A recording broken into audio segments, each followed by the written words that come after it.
ఎట్లా ఈ అన్ని భూములని ఇక మాకేం భూములు పోతే ఏం ఎట్లా బతకాలి, ఏం దీన్ని బతకాలి మేము? కోటీశ్వరాలు ఎత్తాడు, పైసలు ఇస్తాడు, మస్తు ఇస్తాడు ఆయన, కోటేశ్వరుడు. మొత్తం మందిరం ఇంకా కూర్చున్నాడు. అంత మాట అంటాడు. మరి ఇంకేంది, ఉండదాన్ని గుంజుకపోయినాక మేము ఎట్లా బతుకుంది మేము? మేము బతికేది భూమి మీద. మార్పు అన్న రోడ్ వేసినందుకే తీట మాకు, వేసినందుకు తీట మాకు ఇప్పుడు. అంతేనా? అంతే. రేవంత్ రెడ్డి రావాలి, మార్పు అన్నారు. అన్ని ఇస్తా అన్నాడు, అన్ని ఇస్తానే ఏపించుకున్నాడు, గుద్ద తెంగుతున్నాడు. మాది ఇంకేంది? ఓటేసిన నూకిన జలమటగా. ఇప్పుడు ఈ కథ ఇప్పుడు ఈ కథ చేస్తున్నాడు. ఇట్లా చేస్తే ఎట్లనే మరి ఎట్లా చేయాలి సార్? మేము ఎట్లా బతకాలి చెప్పు? ఇది చేసుకుని బతాం, మాకు ఉండదే ఈ భూమి. ఏముండదు, భూమి పోయినాక. ఎన్ని ఎకరాలు పోతుంది నీది? నాది 10 ఎకరాలు పోతున్నది. 10 ఎకరాలు? మరి ఆ 10 ఎకరాలు కాక ఇంకొక ఉందా? 10 ఎకరాలు ఇంకేం ఉండదు, 10 ఎకరాలు లేక అదే ఉండదు. ఇక ఇదే ఉంది. మరి ఇప్పుడు నువ్వు రోడ్డు మీద పరిస్థితి? ఇక నా గతికి ఇదే, గంగమ్మ గతిగా. గొండవై గుంతలు దొక్కుతాడు. ఏమిటా మళ్ళీ ఓట్లకు వచ్చిండు ఏం చెప్తా?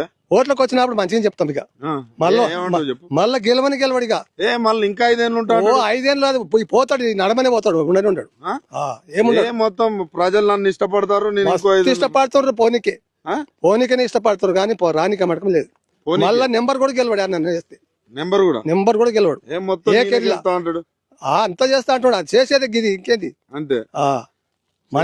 మందిని ముంచనీకే చేస్తున్నాడు, ఇంకేం రాజు. ఇక రాజు గిదే రాజు. ఈ భూమి అంతా గుంజుకున్నాక రాజు ఆడవుతాడు, ఇంకేడు బొందల పడతాడు. ఇక వాళ్ళ బొందల పడే పరిస్థితి వచ్చింది. ఆ దూర ఎక్కడ వచ్చాడు, మా అప్ప దూర మందిని ఆరుస్తున్నాడు, అయిపోయా.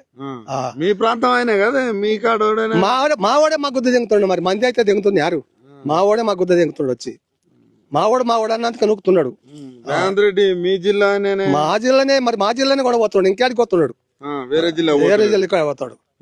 ఏం చేసుకుంటాడు ఈ భూములన్నీ తీసుకొని? ఏం చేసుకుంటాడో, అలా చుట్టాలు బంధువులు ఉంటే పంచి పెడతాడు. మొత్తం కోటీశ్వరాలు నేత ఈడ మొత్తం జాబులు వస్తాయట మీ పిల్లలకు. ఎవ్వరికి రావు, జాబులు రావలేము, మేము పోయేదిగా. కేసీఆర్ ఉన్నప్పుడు ఎట్లుండేనా? కేసీఆర్ ఉంటే దొర, బంగారు దొర. ఇంత రైతు బంధు పడుతుండే, అదో ఇది ఇస్తుండే, చీరలు ఇస్తుండే, రైకెలు ఇస్తుండే, జాకెట్లు ఇస్తుండే, అన్ని బతుకుతుంటే. ఇది అక్కడ ఏం చేస్తుండే మరి? ఇక భూములు కొనుక్కుంటున్నాడు, ఇంకేం చేస్తున్నాడు? మహిళల్ని కోటీశ్వరాలు అంటాడు. అందరి కోటేశ్వరే, మొత్తం ముసలిదానికి ఇస్తా, వచ్చేదానికి ఇస్తా, వచ్చేదానికి అంటా అంటాడు. ఇంత బాధలు ఉన్నాయి. ఇంత బాధలు, ఎంత బాధ ఉండదు.